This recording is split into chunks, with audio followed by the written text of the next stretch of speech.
মার্কিন হামলার আগে ইরান পারমাণবিক স্থাপনা থেকে ইউরেনিয়াম সরিয়ে নিয়েছে এমন কোনো গোয়েন্দা তথ্য নেই বলে জানিয়েছেন মার্কিন প্রতিরক্ষা মন্ত্রী পিট হেগসেথ।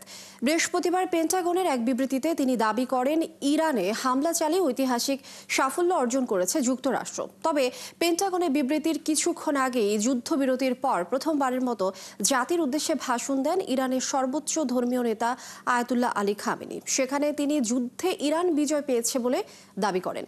এদিকে পারমাণবিক যুক্তি নিয়ে আগামী সপ্তাহে যুক্তরাষ্ট্রের সঙ্গে বৈঠকে বসার কোনো পরিকল্পনা নেই বলে জানিয়েছে ইরান। সৃষ্টি ঘটকের প্রতিবেদন। মাঠের অলরাউন্ডার আমি আর ঘরের all rounder Tylox. Tylox toilet cleaner, clean মানেই টাইলক্স। অবশেষে যুদ্ধবিরতির 2 দিন পর নীরবতা ভাঙলেন ইরানের সর্বোচ্চ ধর্মীয় নেতা আয়াতুল্লাহ আলী খামেনি।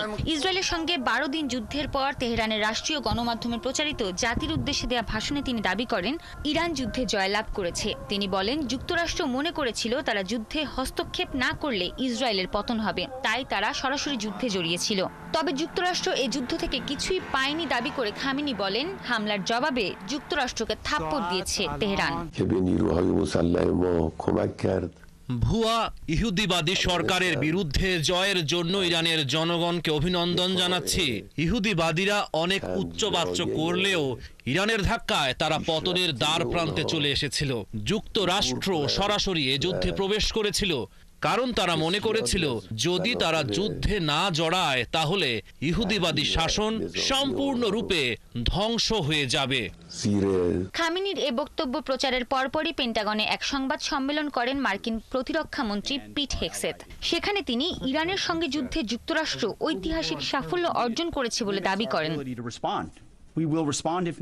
মার্কিন হামলার আগেই ইরান তাদের উচ্চ সমৃদ্ধকৃত ইউরেনিয়াম সরিয়ে নিয়েছে, বা ইউরেনিয়াম ভান্ডার যেখানে থাকার কথা সেখানে ছিল না। আমার হাতে আসা গোয়েন্দা তথ্য পর্যালোচনা করে এমন কোনো কিছুর ইঙ্গিত পাইনি। আমি এমন কোনো গোয়েন্দা তথ্য জানি না।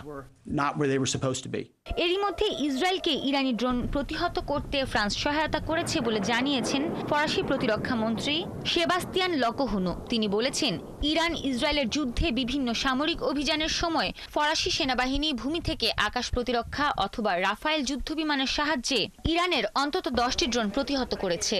তার মতে এ যুদ্ধে ইসরায়েলে প্রায় 400টি ব্যালিস্টিক ক্ষেপণাস্ত্র এবং 1000 ড্রোন নিক্ষেপ করেছিল ইরান।